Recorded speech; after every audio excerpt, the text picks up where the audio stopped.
Ok. Entonces,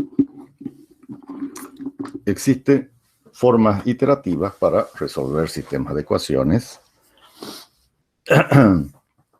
y se las utilizan cuando los sistemas que tenemos que resolver son muy grandes, ¿no? Cuando estamos hablando muy grande, estamos hablando de sistemas 1000 por 1000, 10.000 por 10.000, cosas así, ¿no?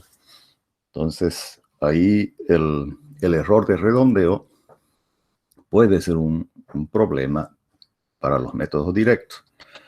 Entonces, a través de los métodos iterativos, nosotros podemos, de alguna forma, controlar esos errores de redondeo. Vamos a ver que siempre tendrán ahí algunas dificultades, pero son muy utilizados entonces en estas situaciones. Ok. Entonces, ¿cómo generamos un proceso iterativo para un sistema de ecuaciones? Entonces, lo que tenemos que hacer es, a partir de nuestro sistema inicial, ¿no es cierto? Este sería nuestro sistema de ecuaciones lineales inicial. A partir de ahí tenemos que generar un segundo sistema donde la incógnita x esté en ambos lados de la ecuación.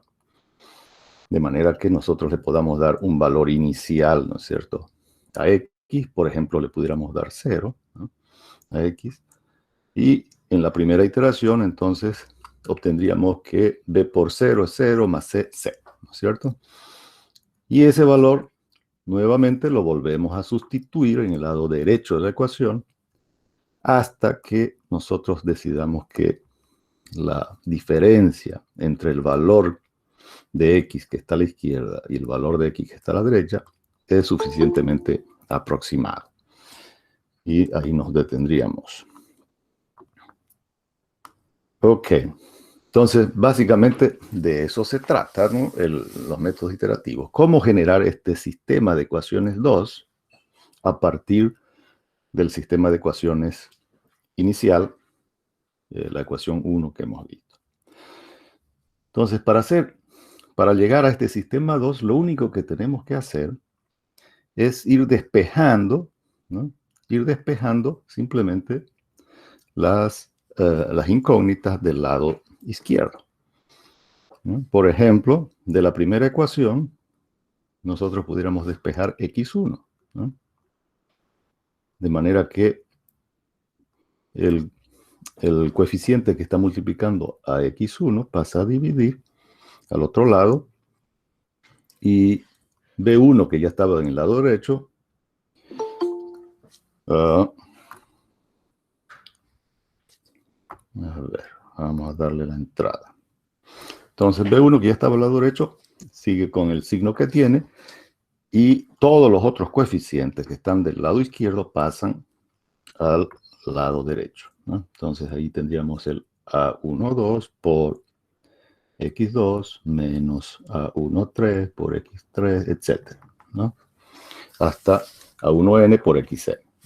Lo mismo hacemos de la segunda ecuación. Despejamos x2, que ahora va a ser dividido entre A22 y va a ser b sub 2 menos A21, ahora por x1, menos A23, ¿no es cierto? Porque hemos despejado el x2, entonces no está en el lado izquierdo el x2. Lo mismo que x1 en la primera ecuación no está del lado derecho ya, ¿no? De la ecuación. Y así sucesivamente. Entonces despejamos todas las incógnitas de cada una de las ecuaciones. x1 de la primera ecuación, x2 de la segunda, xn de la última. Eso, de esa manera, ¿no? Si nos ponemos este sistema ahora que hemos, ¿no? Del lado izquierdo queda x1, x2, hasta xn, ¿no? Vamos a poner lo que hemos hecho acá en forma matricial. Entonces acá, del lado derecho, vamos a tener ahora 0 menos, lo vamos a poner de esta manera, A12, ¿no es cierto? Dividido entre A11, que sería este coeficiente de acá, ¿no? El A12. Lo mismo, menos el A13 dividido entre A11.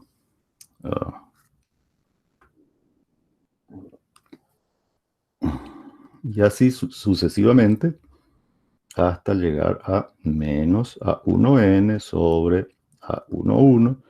Y todo esto está multiplicando también al vector de las incógnitas, ¿no?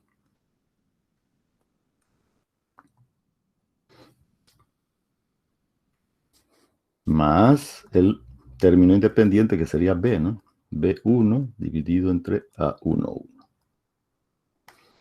Luego tenemos la segunda ecuación, que quedaría menos A21 dividido entre A22. Acá sería 0, ¿no es cierto? En la posición de X2, que es el que hemos despejado.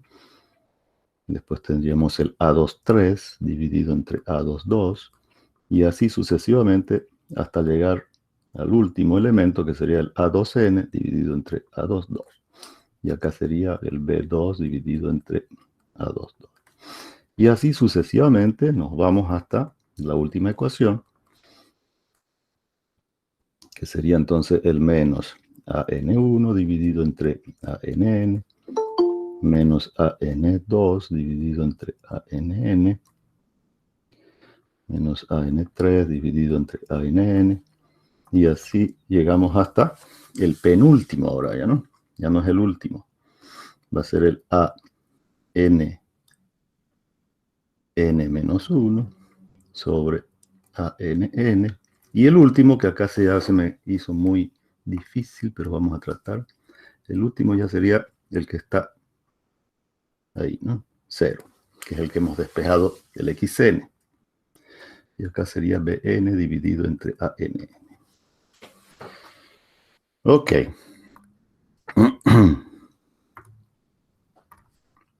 Entonces ya tenemos, ¿no?, la ecuación 2. Esta parte de acá es el vector X, ¿no? Esta matriz de acá viene a ser la matriz B, que la hemos llamado. Esto de acá es nuevamente el vector X, más esto de acá es el vector C, que lo hemos denominado acá en la segunda ecuación, ¿cierto? ¿Dónde estaba? Aquí, ¿no? Entonces ahí la tenemos, ¿no? Entonces fíjense que el sistema 2 simplemente sale de despejar las variables X, ¿no?, del lado izquierdo del sistema de ecuaciones hacia el lado derecho, nada más. Entonces de ahí ya obtenemos nuestro sistema 2, cuya solución de este sistema 2 va a ser también la solución del sistema 1, ¿no? Ok. Entonces, todo esto que hemos hecho acá está sistematizado en este algoritmo, ¿no? Este es el algoritmo, entonces, denominado método de Jacobi. Entonces, lo único que hace este algoritmo es prácticamente sistematizar lo que hemos hecho acá, ¿no? De despejar cada una de las ecuaciones y determinar cuál es la matriz B y cuál es el vector C. Entonces, acá tenemos cómo se generan los coeficientes del vector B. Va a ser, si estamos fuera de la diagonal, es decir, I es diferente de J, entonces los coeficientes de la matriz B van a ser los negativos de los coeficientes de A, ¿no?, de la matriz A, dividido entre los coeficientes de la diagonal, ¿no?, que es lo que hemos hecho acá, ¿no? Todos estos coeficientes negativos, ¿no es cierto?, de la matriz A están divididos entre los coeficientes de la diagonal. Y los que están en la diagonal, los coeficientes de la diagonal, es decir, cuando I es igual a J, esos coeficientes van a ser 0, ¿no? Que son todos estos ceros de acá, ¿no?, que van a estar justo en la diagonal principal. Ok. Y los coeficientes del vector C van a ser simplemente los coeficientes del vector de términos independientes, el B sub i, dividido entre los coeficientes de la diagonal de A, ¿no? Que es lo que hemos hecho acá, ¿sí? Los B sub i dividido entre los A sub i. Listo, ese sería entonces básicamente la forma como determinar el vector de la matriz B y el vector C, ¿sí? Una vez que ya tenemos esos dos elementos, iniciamos el procedimiento dándonos un valor inicial para X, que siempre que sea posible, lo podemos tomar igual a 0, ¿no? Como nuestro valor por defecto. Y ahora nuestro contador comienza m igual en 1.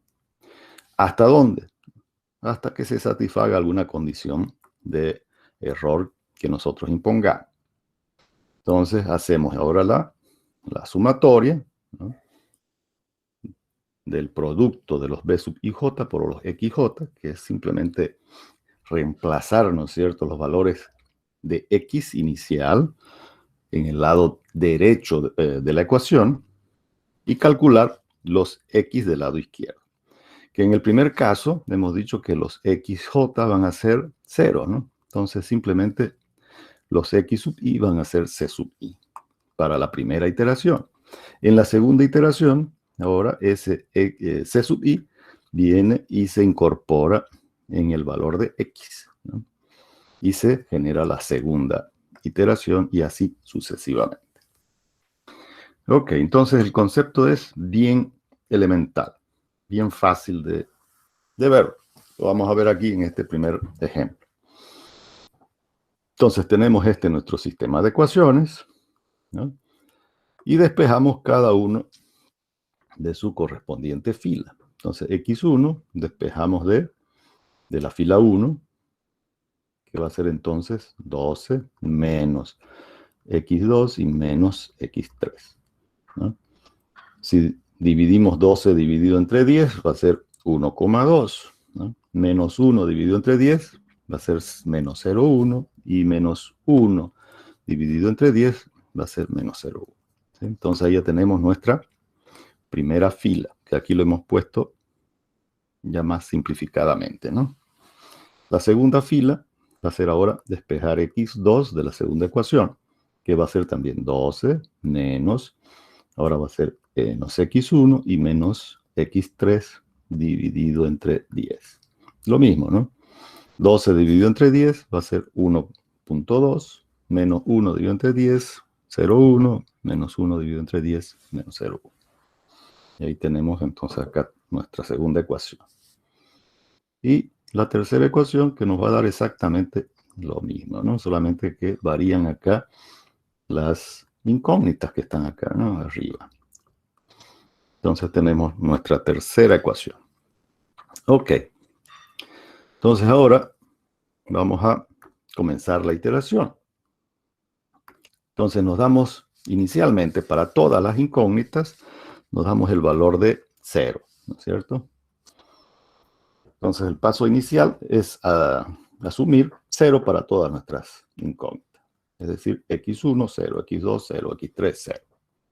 Y esas las reemplazamos, ¿no?, en nuestro sistema de ecuaciones, ¿no?, o en estas ecuaciones. De manera que x1 va a ser 1,2, x2 1,2 y x3 1,2. Ok, este sistemita obviamente es un ejemplo, entonces está hecho como para que yo lo haga más fácil, ¿no?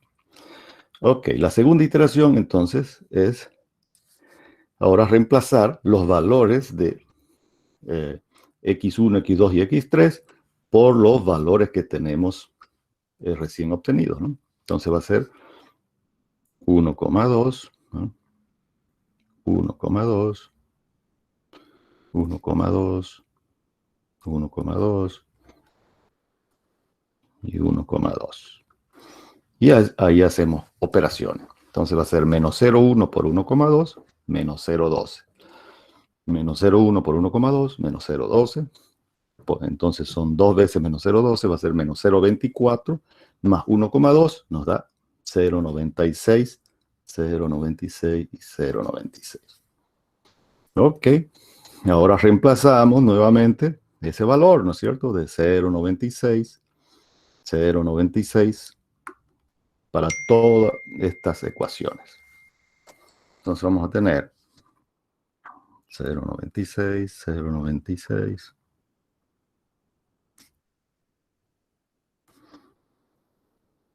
0,96.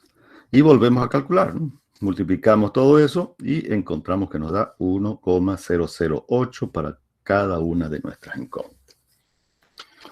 Ok, hasta ahí entonces alguna dificultad, algo que no se hubiera entendido, me avisa.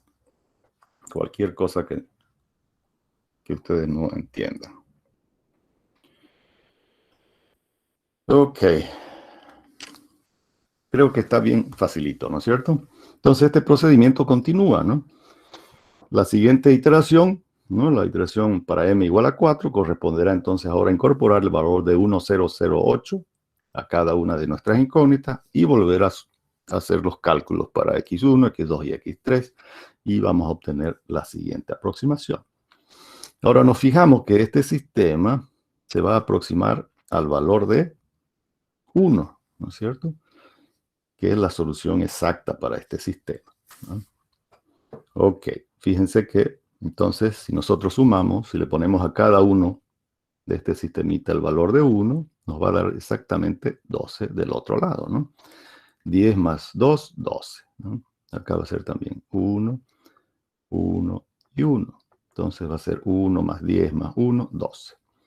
1 más 1, 2, ¿no? Más 10, 12. Ok, entonces esa es la solución exacta. Y nosotros ya tenemos en 7 iteraciones un valor muy aproximado a 1, ¿no? Si nosotros siguiéramos haciendo más iteraciones, obviamente que se va a aproximar cada vez más a la solución exacta que es 1, ¿sí? En este caso, ¿no? Esta es la solución para este ejercicio. Ok. Ahora vamos a ver una pequeña dificultad por la que nos podemos enfrentar. Vamos a borrar primero esto.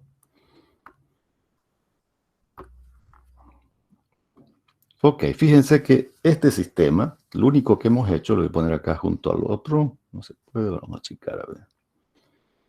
Fíjense que este sistema es idéntico a este otro. Es decir, tiene la misma solución, quiero decir, ¿no? Tiene la misma solución, solo que las filas están desordenadas, ¿no es cierto? Por ejemplo, esta primera fila de acá corresponde con la tercera de acá, ¿no? Esta segunda fila corresponde con la primera. Y la tercera fila de aquí corresponde con la segunda fila. Ok, entonces es el mismo sistema y por lo tanto su solución va a ser también la misma, ¿no? Entonces la solución de este sistema es 1. Ahora si nosotros despejamos, ¿no?, x1 de la primera ecuación, ahora nos va a dar, fíjense, menos, a ver, vamos a hacerlo acá, va a ser menos x2, ¿no?, menos 10x3, vamos a hacer así, y más 12. Esa sería nuestra primera ecuación, que es la que hemos colocado acá, ¿no? Lo mismo si hacemos el despeje de x2 de la segunda, nos va a dar menos 10x1 menos x3 más 12, ¿no es cierto? Que sería esta ecuación. Y lo mismo para x3, ¿no? x3 entonces va a ser igual a menos x1 menos 10x2 más 12. Muy bien, si nosotros ahora comenzamos dándole valores a x, ¿no?, valores iniciales igual a 0, como hicimos en el anterior ejercicio, ahora nuestra primera solución, es decir, nuestra primera iteración, ¿no?, al hacer todo esto 0, nos queda 12, ¿no?, para todas nuestras incógnitas. Ahora ese 12 lo reemplazamos, ¿no?, en cada una de nuestras variables y vamos a obtener que la siguiente iteración nos va a dar ¿cuánto? Aquí va a ser menos 12, más 12, se van. menos 10 por 12, 120, ¿no? Y en cada una de nuestras incógnitas se va a repetir ese valor, ¿sí? Y si ahora reemplazamos ese menos 120 en cada una de nuestras incógnitas, la siguiente aproximación nos va a dar 1332. Y así sucesivamente, a medida que vamos reemplazando estos valores, fíjense que los valores van creciendo, tanto en el lado negativo como en el lado positivo, y no están tendiendo a la solución exacta, ¿no? Que es igual a 1. Esa sería la solución de este sistema. Sin embargo, cada vez más bien se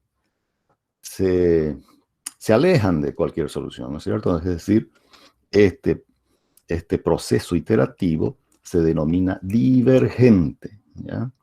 Cuando no alcanza a ninguna solución, es decir, no se aproxima a ninguna solución, o más bien se está alejando de cualquier solución, entonces se denomina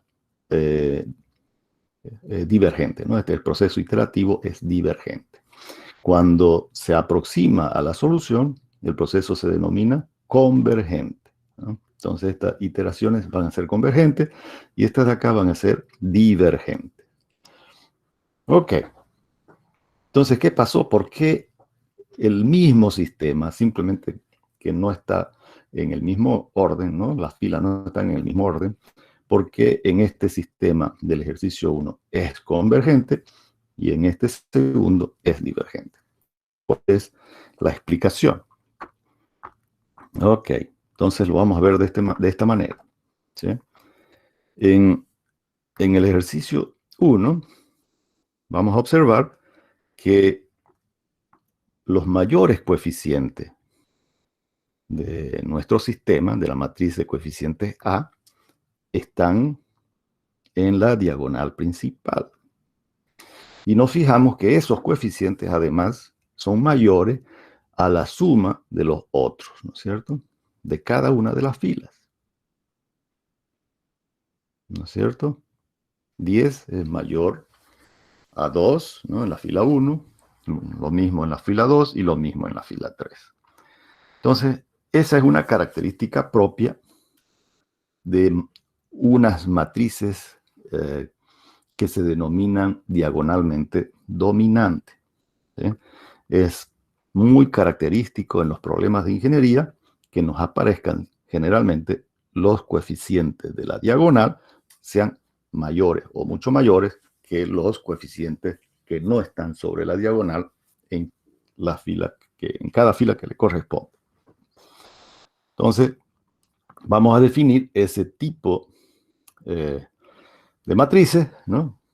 Acá lo estamos denominando como sistemas diagonalmente dominantes porque la matriz de coeficiente es diagonalmente dominante. Entonces, ¿cuándo es una matriz A, n por n, diagonalmente dominante?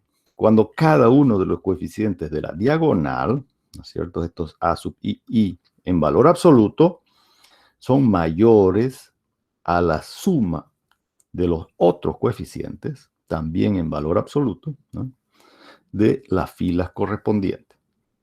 Por ejemplo, el A11 va a ser o debe ser mayor a la suma de A12 más A13, etc., ¿no?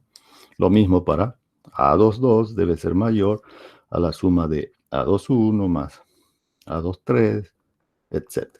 Y así sucesivamente. Si todas las filas de este sistema cumplen, o de esta matriz de coeficiente cumple, entonces se dice que el sistema es diagonalmente dominante. Si alguna de las filas no cumple, entonces ya no será diagonalmente dominante, ¿sí? Ahora, si un sistema tiene la matriz de coeficiente diagonalmente dominante, es condición suficiente para que el sistema tenga, para que el método iterativo tenga una solución convergente a la solución, ¿no es cierto? Entonces, esta es, digamos, la conclusión. Si en un sistema de ecuaciones lineales la matriz de coeficientes A es diagonalmente dominante, es condición suficiente para que la solución por los métodos iterativos sea convergente. Cuando se dice condición suficiente, no se está diciendo condición necesaria. Es decir, no es obligatorio que sea la matriz A sea diagonalmente dominante para que tenga solución. Pero si la matriz A es diagonalmente dominante, con eso ya es suficiente para que el método iterativo sea convergente. Entonces, eso quiere decir que habrán algunos sistemas de ecuaciones donde la matriz A no es diagonalmente dominante, pero puede que tenga solución, ¿no? Por el método iterativo. Esa sería entonces la conclusión. En el caso de nuestros ejemplos, ¿no es cierto? En el primer ejemplo, claramente, cada una de los coeficientes de la diagonal era mayor a la suma de los otros dos, ¿no es cierto? Entonces, en cada uno, fíjense, el coeficiente 10 que está en la diagonal va a ser mayor a la suma de 1 más 1. En cambio, en el segundo sistema, los coeficientes de la diagonal no son mayores a la suma de los otros coeficientes, ¿no? Por ejemplo, 1 no es mayor a la suma de 1 más 10, ¿no? Queda 11. Entonces, este sistema sí es diagonalmente dominante y este no es diagonalmente dominante. Entonces, en el caso del primer ejercicio, el proceso iterativo fue convergente, ¿no? Y en el segundo caso, el proceso iterativo fue divergente. Entonces, no pudimos llegar a la solución por este método. Entonces, este sería, digamos, un inconveniente que se nos pudieran presentar en los métodos iterativos, que algunas veces por estos métodos no vamos a poder llegar a la solución. Existen unos métodos denominados métodos de relajación que forzan, ¿no?, a través de la selección de unos coeficientes apropiados, los coeficientes de relajación que se denominan, que pueden ser de sobre-relajación o subrelajación, dependiendo si es mayor a 1 o menor a 1, esos coeficientes van a forzar, en el caso de sistemas que no sean diagonalmente dominantes, los van a forzar a que tengan solución. O en el caso de los sistemas que son de convergencia muy lenta, los van a acelerar. Ese tema no lo vamos a ver, ¿no? Vamos a quedar solamente hasta aquí. Y entonces, ¿qué sucede si nos aparece un sistema que no es diagonalmente dominante? Lo que tenemos que hacer entonces es, antes de iniciar la solución de estos sistemas, hacer intercambios de fila para tratar de llevarlos a la forma diagonal dominante. Por ejemplo, en el caso de, ¿no es cierto?, en el caso de nuestro ejemplo 1, del ejemplo 2, donde teníamos las filas desordenadas, lo que hemos hecho es simplemente reordenar, ¿no es cierto? La primera fila del ejemplo 2 la llevamos a la última.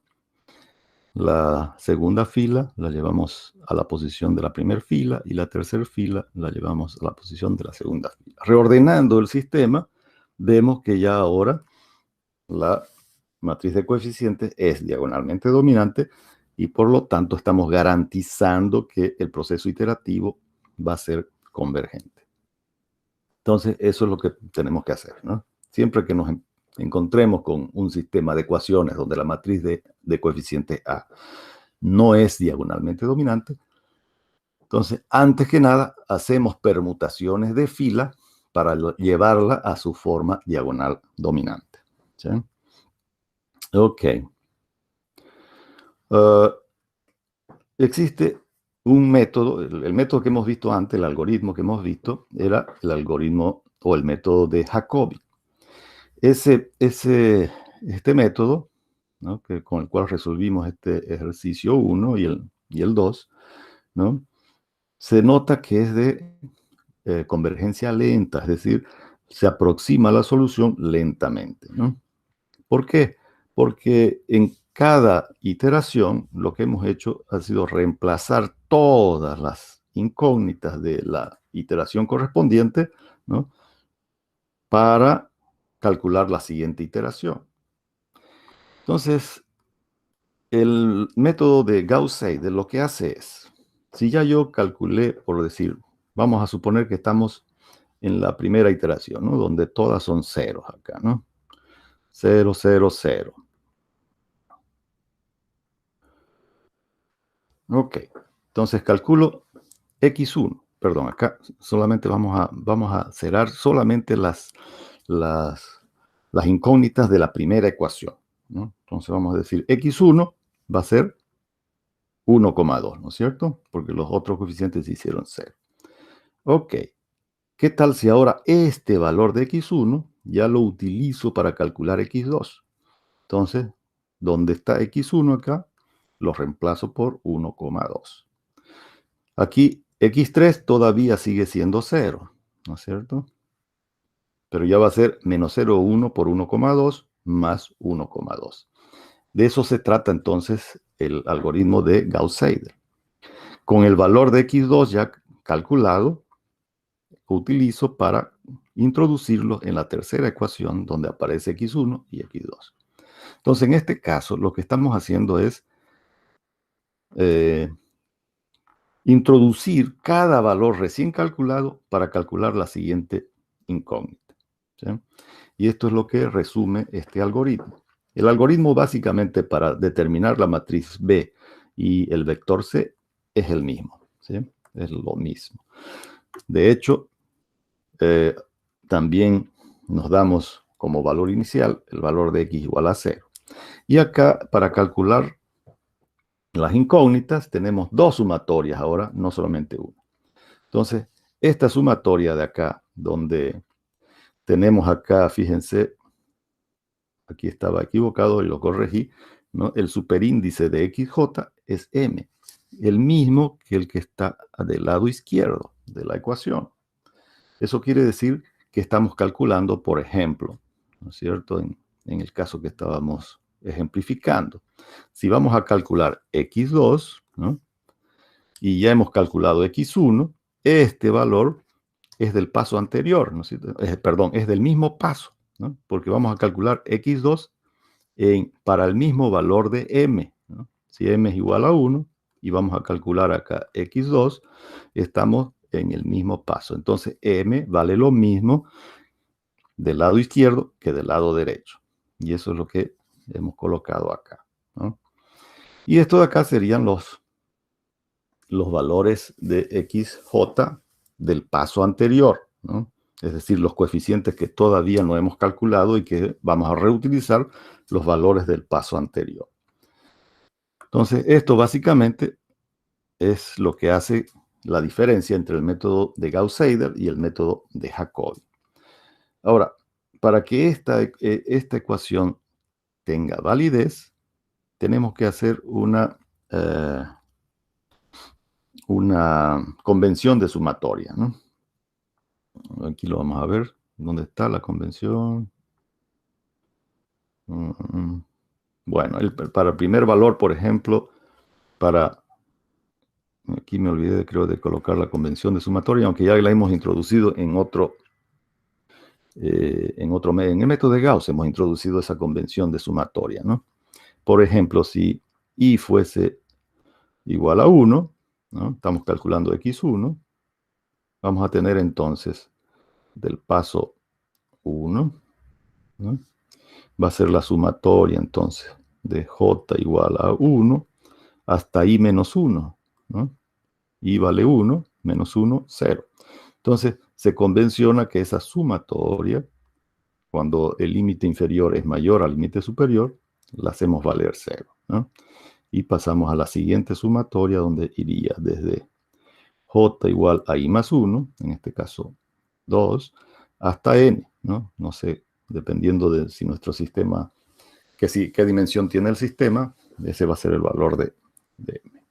Entonces, en este caso, esta primera sumatoria se anularía para calcular x1. Porque no tenemos todavía un valor recién calculado, es decir, todos son ceros aquí, ¿no? Entonces aquí todos se van a hacer ceros, ¿no?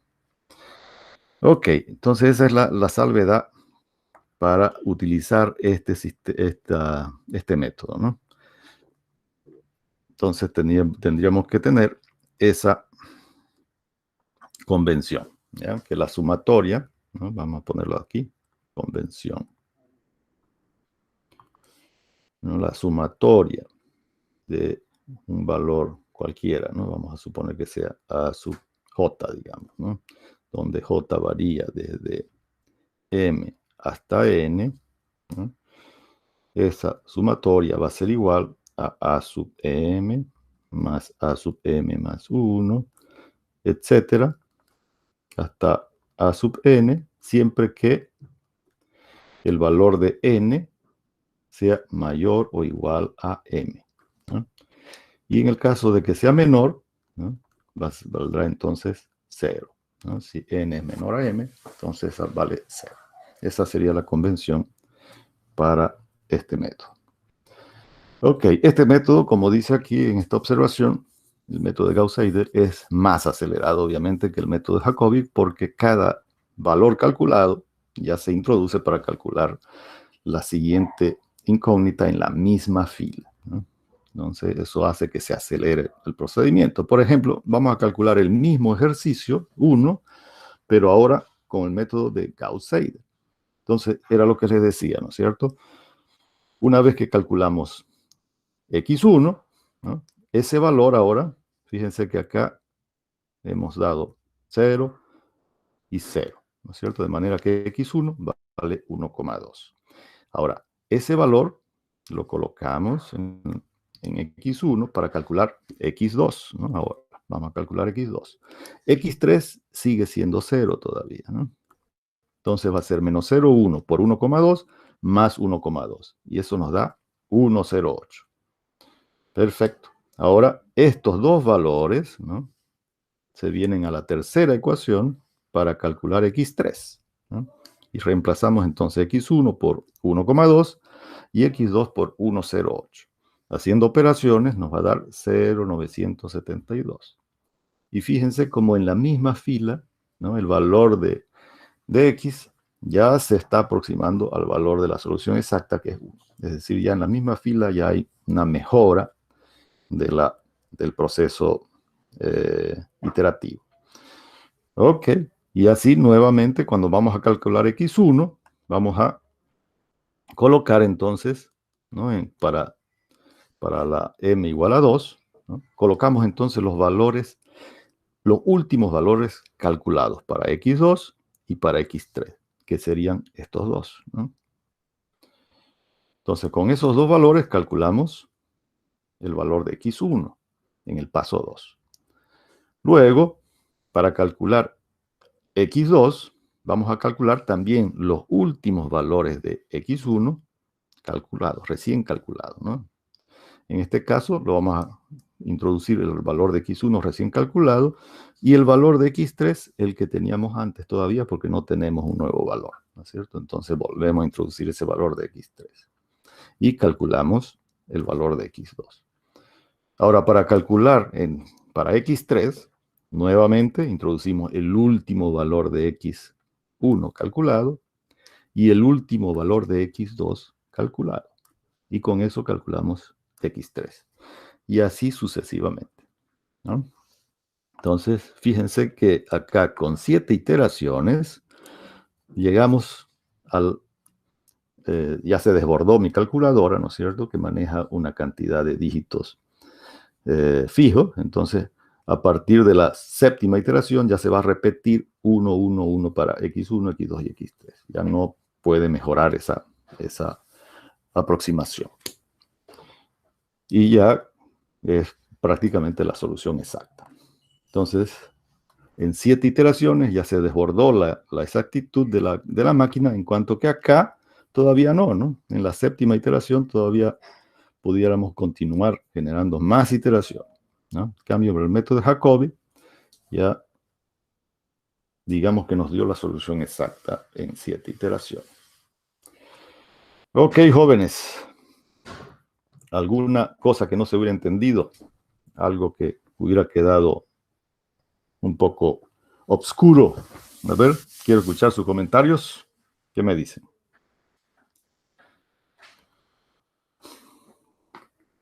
Bueno, vamos a dejar de grabar porque está muy pasivo, cara. ¿O será que no me está